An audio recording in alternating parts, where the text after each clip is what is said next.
So I just wanted to ask Mr. Gula, what about the victim? Have you, As I, as I had mentioned, I, since that time, have not met or heard from, of course, the victim in court. Did we see each other as I was sued civilly? But I know she must be suffering as my wife did, losing 35 pounds and emergency rooms and medication. And so I can't fully begin to imagine what the victim might be going through, might have had gone through. We are about to watch the pardon hearing of a former Connecticut professor, a professor convicted of sexually assaulting his students. Now, what this pardon would do for him is it would expunge his record. It would make it as if the crime never occurred. Now, in my opinion, this professor has already been protected by the other elites in Connecticut. As a matter of fact, a judge threw away his confession, saying it cannot be used against him in court because he said he didn't know he would get arrested.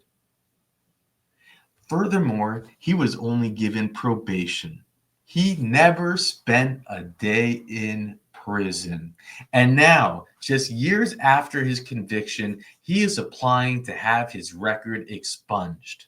To add insult to injury, he shows no remorse at this pardon hearing. For some reason, he talks about how his wife, now ex-wife, suffered. You can't make it up. I'll unpack it with all the details at the end. Former professor at Central Connecticut State University is under arrest. Police say he sexually assaulted a student. NBC Connecticut's Jamie Ratliff live in New Britain with the story. Jamie. Well, Keisha, CCSU police are in charge of this investigation. The university is not giving a lot of details, but... Good morning. My name is Attorney Gillette. I'm here with Mr. Gula. I will be making a brief statement, and then Mr. Gula will also be making a brief statement. Mr. Gula sits before you today applying for a pardon for his 2017 conviction. This would be his second application for a pardon. The first was heard and denied back in March of 2022.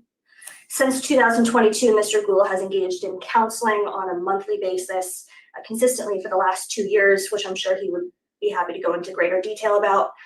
Mr. Gula has focused on working through his concerns with anxiety, depression, and impulse control, all of which contributed to the events leading up to his underlying conviction. Mr. Gula has been very interested in applying for a position within the Peace Corps, but has been unable to make it past the application stage. They're currently willing to hold this application for another few months pending the outcome of this hearing. And again, he's happy to discuss his position or his desire to be in the Peace Corps in more detail, but his long-term goals are ultimately helping people and bettering local communities. Mr. Gula understands the gravity of his conduct and the impact he made on the victim a decade ago, and he sits before you today asking for a second chance. He has made tremendous strides over the last 10 years to better himself, but especially within the last 2 years by attending counseling. So I'd ask you to consider granting him an absolute pardon. And now Mr. Gula would like to give a brief statement to the board. thank you. Thanks again for offering me this opportunity. I know I've caused the victim great harm, and I know this by way of the harm that I caused my wife at that time, the trauma. She took a leave of absence approximately 6 weeks after this incident, and for about 6 weeks was sleeping 3 hours a night for 6 weeks. And I took her we went to 3 differing emergency rooms, medication, and counseling, and approximately a decade later, she's still undergoing, as I am, counseling. So this incident I've caused great trauma, pain, lifelong trauma and pain to many people that I love. And Martina, my ex-wife, she will never be able to be a mom, as was the plan. The 6 decades of my life do not point, the life that I've lived, do not point to this incident at all. And currently seeing a therapist, and he assists me in recognizing and controlling any impulse his impulse controls, the impulse issues that I have, but he also assists me in recognizing all that I've achieved in my life and the contributions that I can make, and the fine qualities that I do have. My life has been utterly transformed by this, not only professionally, but financially, socially, etc. And I would like to, with my hard-earned skills, assist others in helping themselves, hence the Peace Corps, and individuals, a nation, a community, the world. And finally, I'm presently working at Electric Boat in Groton, and my security clearance is being reviewed per this my incident, and it could be revoked. So that's pending, and at any time I could lose my employment there for this circumstance. So Okay. Thank you, Mr. Gula. Mr. Paul? Thank you, Madam Chair. I appreciate the fact that Mr. Gula went back and entered further counseling on this since his last hearing. I certainly can appreciate the collateral consequences he's facing right now. And I certainly hear the remorse that he has for what he did. So I really don't have any questions. The application for me speaks for itself. Thank you, Mr. Paul. Ms. Chance? So I just wanted to ask Mr. Gula, what about the victim? Have you, as I had mentioned, I since that time have not met or heard from, of course, the victim in court. Did we see each other as I was sued civilly? But I know she must be suffering, as my wife did, losing 35 pounds and emergency rooms and medication. And so I can't fully begin to imagine what the victim might have had gone through, considering the fact of my wife, we were living together at the time, what she was what I put her through, and as well, her parents and my family and friends, acquaintances. So I know that the victim, she'll, for a lifetime, like my wife, will suffer this. I guess I just wanted to hear a little remorse for the victim, Mr. Gula. I feel terrible for her. I mean, I can only imagine that she's suffered. I know, say, my wife has, and I feel terrible that I've caused someone this severe pain, trauma. I'm all set, Madam Chair. Thank you. Yeah, Mr. Gula, I had a similar concern that I think Board Member Chance was alluding to. You spent a lot of time in your opening statement speaking about how your incident, which isn't an incident, it's your crime, affected you and your family. But we certainly don't want to lose sight of the fact that you did have a victim, and not just the victim herself, but her family, her fellow students, and the university as a whole. So I'm happy to hear you express some remorse. You certainly have worked on yourself, and you're right. Outside of this conviction, you did lead a very productive, successful life. So I hope that you and your family can put this behind you. In the matter of Daniel Gula, I'll move to grant an absolute pardon. Mr. Pohl? Aye. Ms. Chance? Aye. My vote is aye. The pardon is granted. Congratulations, sir. Thank you, Attorney Gillette. Thank you. Allow me to vent about the hypocrisy of this case, about the complete disregard for the victim, or dare I say, survivor. You know, this is madness at its finest. Yeah, Connecticut, I know that you appreciate and value your professors, but when someone comes up here and asks for a sacred pardon, something that to expunge his record, to remove from his record what he did to this woman who was in this college trying to get a degree. And I'll go through the details of this case. She fought to make sure that he had a record, not for financial gain, not because it was cool. No, this was 3 years before the Me Too movement took off. She was practically in this alone. And as a matter of fact, after this initially happened, she went on the record to say, I don't want to press charges. I just want it so that he doesn't create other victims. I want him to not be a professor here. And then when she found out that he had resigned instead of getting fired, and that he had then gotten a job at a all-women's school as a professor, it was only then that she said, no. Now I'm going to press charges because, again, I'm doing this to make sure he doesn't create more victims.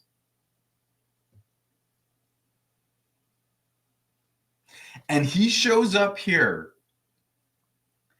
and he starts rambling on about his wife, his now ex-wife, how she's the victim, the only victim. It is nonsensical. When I first listened to this, I had no idea what was going on.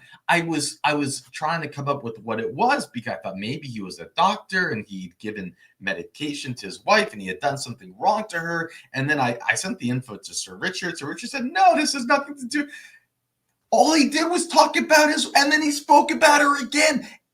And he's a professor. He knows what he's doing. He has an attorney. How do you grant him? You don't deserve a pardon. You haven't even acknowledged what you've done. Forget about protecting others from your wrath. Oh, you can't make this stuff up. You know, the people put on this board of pardons, they're handpicked by the governor. And Connecticut, you know, they certainly, I don't think, have a reputation of being friendly to perpetrators in the Me Too movement. I don't think they really like people who sexually assault students. But apparently, all the redeeming factors we just saw of this professor that just blew them away. And by the way, this wasn't the first side of sketchiness of this case, and I'll go through the details of the documents of it. But he actually filed an appeal to a judge to throw out his confession, which would have been used in the sentencing process, and a judge agreed. So a full-blown confession that he had made, my understanding of what it was, that he had given a written confession to the staff, to his bosses, to the college, that he had done everything that she claimed. The judge threw it out because he wasn't read his Miranda rights. But mind you, it wasn't the police that he confessed to. He confessed to his boss. They were going to read him his Miranda rights. Oh, Connecticut, they love their professors. This stuff is gold. I mean, I hope that I hope this, that you just can't make it up. Now, let me share with you again. Let me share with you the article. It's titled Shattered Trust, and it's written by the survivor. It's written April 19, 2017, and I want to point out that is still many months before Me Too went viral, October 15th, 2017, and also want to point out that this initial case happened September 23rd, 2014, but because of all the dysfunction or because of how long the process takes and how they're really dragging this through the mud and everyone was against her. Like I said, a judge even threw out his confession. It took a long time. Now, I'll read this article for you. Shattered Trust, CSU, the student that was sexually assaulted by the professor that resigned and later taught at a women's college. And I do believe that I read somewhere that this was his third women's college that he chose to be a professor at. I wonder why. Although room 212 by Willard Hall is no longer in use, the traumatic memory of what occurred there still exists for former Central Connecticut State University student. This is where she was sexually assaulted by then Professor Daniel Gula. According to multiple court documents, she said that her attack happened when her guard was down the most and in broad daylight. The location was without a doubt safe. It wasn't in a dark alley, in a dark parking lot, or in a parking garage. No, it was on a state university campus. It was around 5 p.m., the sun still out and shining bright, when she walked into his office. Classes were all around. Students and faculty members walking in and out. I can see the students and professors teaching in the rooms, doors open. She said in the victim impact statement to the court. Before the assault, she said that she respected the professor. After she met him through a chance encounter, they spoke about Italian culture and museums and had previously met in his office before where they shook hands as she left. She never expected that weeks after meeting him, he would trap her in her room, grab her breast, grind on her buttocks, and expose himself to her. According to the arrest warrant, she met with the professor, and I'm only calling him the professor, not out of respect, because I want to emphasize that he was a professor. She was a freshman in college, maybe just 18 years old.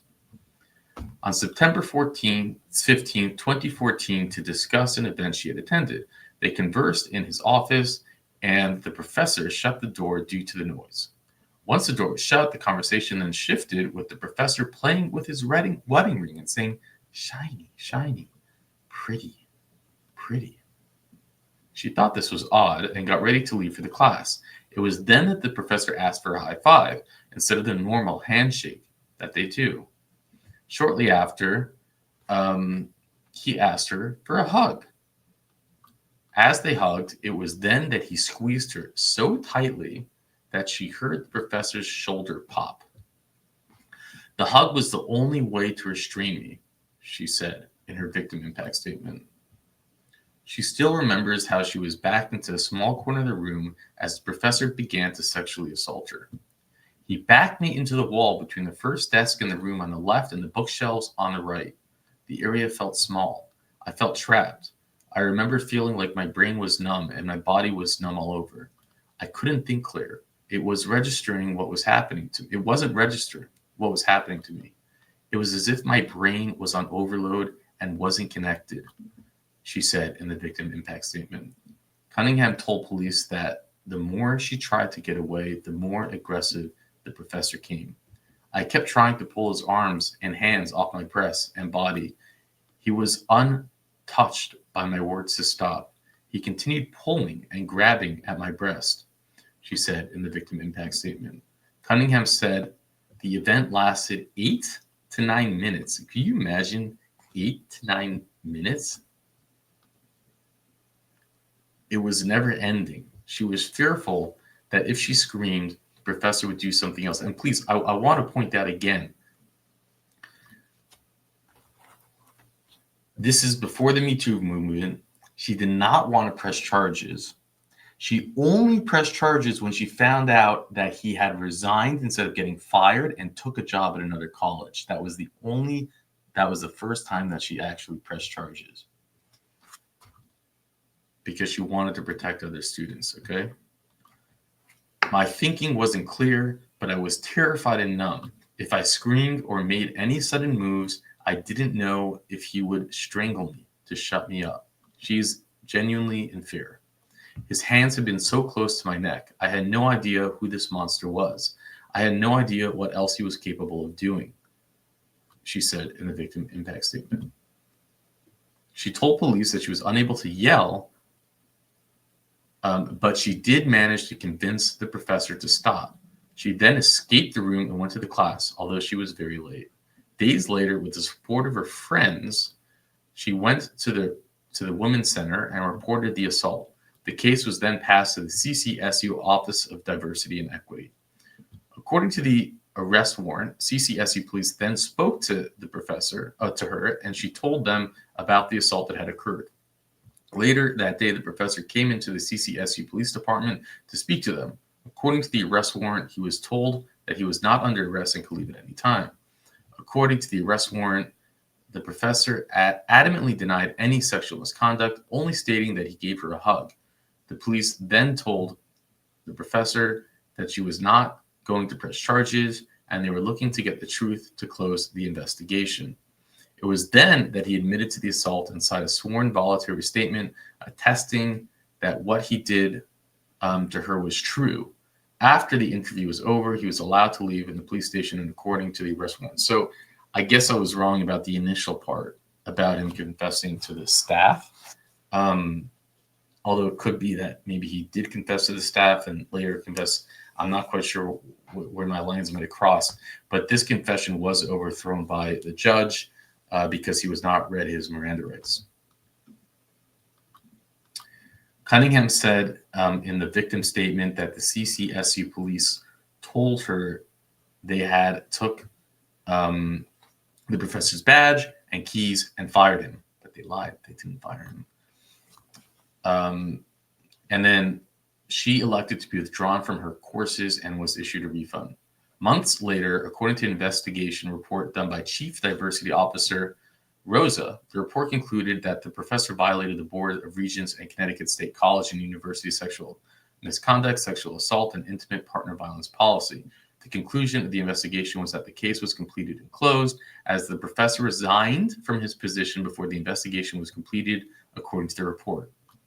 So before, it's like they take care of their own. Because you resigned, we're not going to continue the investigation. After the professor resigned from CCSU, he then went on to teach at the University of St. Joseph, a mostly female university. The professor was an adjunct faculty member here from August 24, 2015 to September 4th, 2015. Wait, what? He was there for like a few weeks?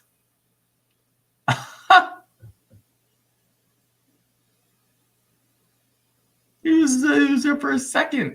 Tell me that's a typo. You got to be kidding me.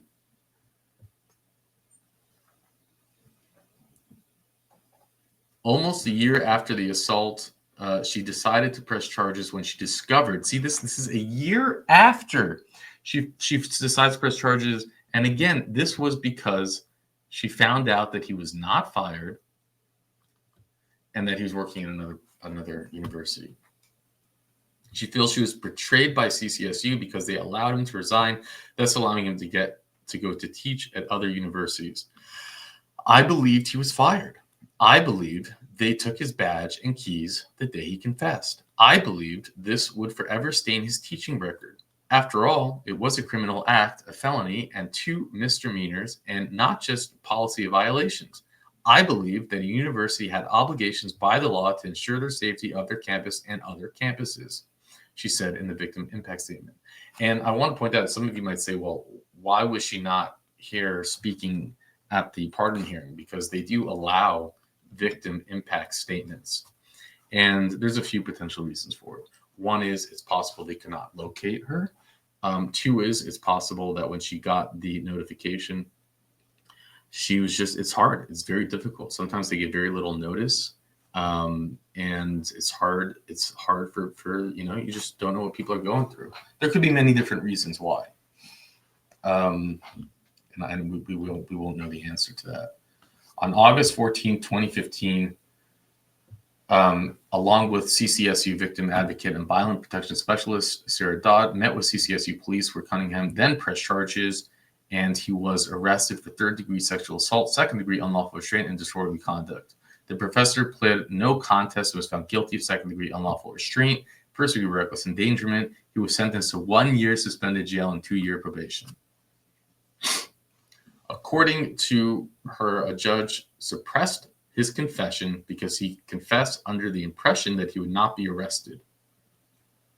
Oh, that's why. It wasn't even because his Miranda rights. I thought I wouldn't be arrested.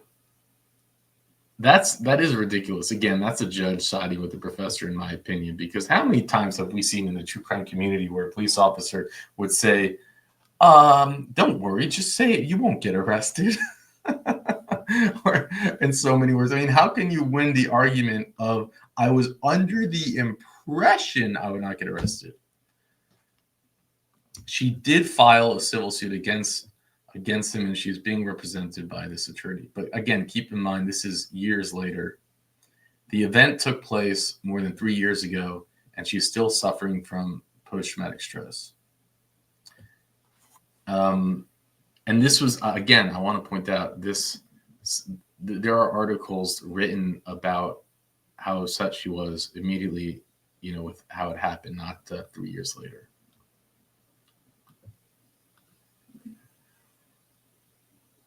It has affected everything in my life. I would say prior to this crime against me, I was a strong woman, able to overcome anything. I believed in myself. I could count on myself. Now I live in this place that is guarded by fear and unknown. I have never been so scared, humiliated, degraded in my whole life. I've lost my independence. She is haunted by what occurred at CCSU and how administrators handled it. She wants students to know of what occurs behind the closed doors. Students and campuses have a right to know what happens on their campus. That's what an institution fails to address. The horrible acts of faculty members or anyone committing such violations of law and criminal courts will serve justice and hold the individual accountable. I had no control over the investigation by CCSU police. I had no idea my life would be changed forever after this crime. CCSU police had an obligation to proceed this assault for the crime, to process this assault for the crime that it was, a sexual assault, she said in her victim impact statement. And he makes a mockery of the court. Within, 7 years of getting getting sentenced, he now has his record expunged as if it had never happened. He has no redeeming factors. He showed no empathy. On the contrary, he had a bizarre, wacko hearing where he spoke about his ex-wife as her being the victim of his sexual assault of a student. That is insane. You do not reward someone with a sacred pardon. You do not now make others potentially vulnerable to him. What will stop him from becoming a professor again in the future? What will stop him from preying on other potential victims? This is pure insanity. What frustrates me, what really gets me going is the idea that I think 99% of people watching this would have been shocked that he had gotten a pardon.